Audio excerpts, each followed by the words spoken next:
ভাটপাড়া পৌরসভার 15 নম্বর ওয়ার্ডের গোলঘর পার্ক লাগোয়া সত্যনারায়ণ শিশু উদ্যান থেকে রাতারাতি প্রাক্তন বিধায়কের মূর্তি উধাও হয়ে গিয়েছে। জানা গেছে 2012 সালে ঘটা করে উদ্বোধন হয়েছিল ভাটপাড়ার 3 বারের বিধায়ক প্রয়াত সত্যনারায়ণ সিংহের নামাঙ্কিত উদ্যান।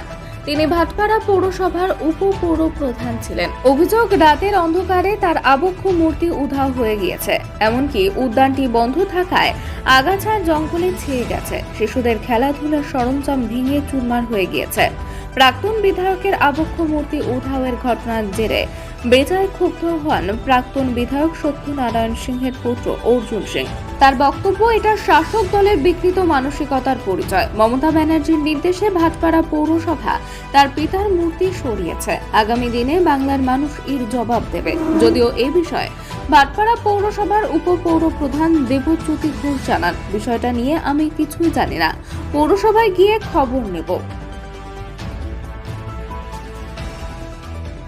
এবং হিন্দুত্ব বজায় ছিল, সেই জায়গায় ওইখানে আবার মুসলিম রাষ্ট্র তৈরি করার প্রচেষ্টা চলছে। কি মুসলিম রাষ্ট্র অলরেডি জামাতের কাছে বিক্রি হয়ে গেছে। জামাতের কাছে ইউনূস সরকার সারেন্ডার করে গেছে। ইন্দিরা গান্ধী যে পূর্ব পাকিস্তান ভেঙে বাংলাদেশ বানিয়েছিলেন, সেই পূর্ব পাকিস্তানে বাংলাদেশ যখন বানানো হয়েছিল তখন একটা মুক্তি বাহিনীর বড় কাজ ছিল, বড় ভূমিকা ছিল। আজকে সেই ভূমিকা মুক্তি বাহিনী নামটা চেঞ্জ করে জেহাদিয়া জামাতে ইসলামীরা বাংলায় ঢুকে পড়েছে। খুব সতর্ক হওয়ার দরকার আছে। গোলঘরে দেখা যাচ্ছে 3 বারের বিধায়কের মূর্তি উধাও হয়ে গেছে, পার্ক থেকে। গোলঘরে মমতা ব্যানার্জি মানসিকভাবে বিকৃত হয়ে গেছেন। মমতা ব্যানার্জি দলটা মানসিকভাবে ভেঙে পড়েছে।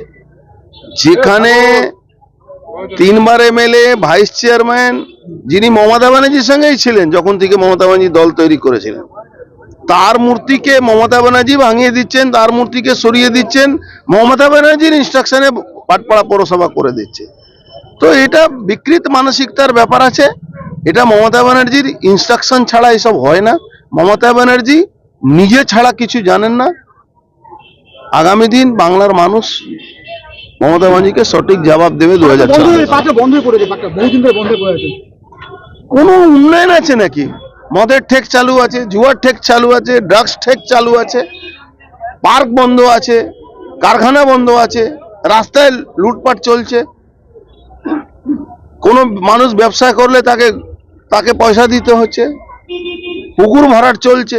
পুকুর মমতা ব্যানার্জি বলতেন জল ধরো জল ভরো, আজকে সব পুকুর ভরাট হয়ে যাচ্ছে। কোন কার্ড রোড বেহাল দশা নেই, সব জায়গায় বেহাল দশা। বাংলায় বেহাল দশা। বাংলা জেহাদিদের হাতে উনি দিয়ে দিয়েছেন। উনি ভাবছেন 30% ভোট নিয়ে ক্ষমতায় থাকবেন, মূর্খে স্বর্গে বাস করেন। 2026-এ মমতা ব্যানার্জি থাকবেন না। প্রাক্তন বিধায়ক তার মূর্তি একদম সরাসরি সরিয়ে দেওয়া হলো, কি বলবেন আপনি?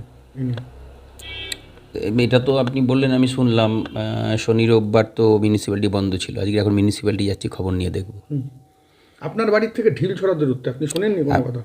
না, আমি এরকম কালকে হালকা করে ব্যাপারটা শুনেছি। কালকে সানডে ছিল, যখন শুনেছি তখন ডিউটি আওয়ার শেষ হয়ে গেছে।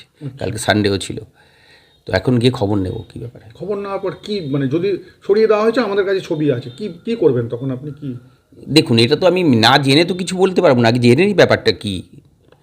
আমি আগে ব্যাপারটা জানি, ব্যাপারটা জেনে চেয়ারম্যানের সঙ্গে নিশ্চয়ই কথা বলবো। প্রশাসনিক কোনো ব্যবস্থা নেবেন?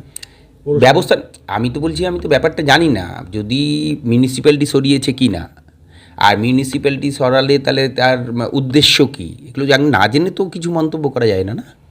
এটা আমি আগে খোঁজ নিয়ে জানি। সরালে আপনার অবগত হবে না জিনিসটা? আপনাকে জানিয়ে করবে না? না, আমি তো ভাইস চেয়ারম্যান আছে, তা আমাকে বলে করতে যাবে কেন? আপনার নাম? দেবজ্যোতি ঘোষ।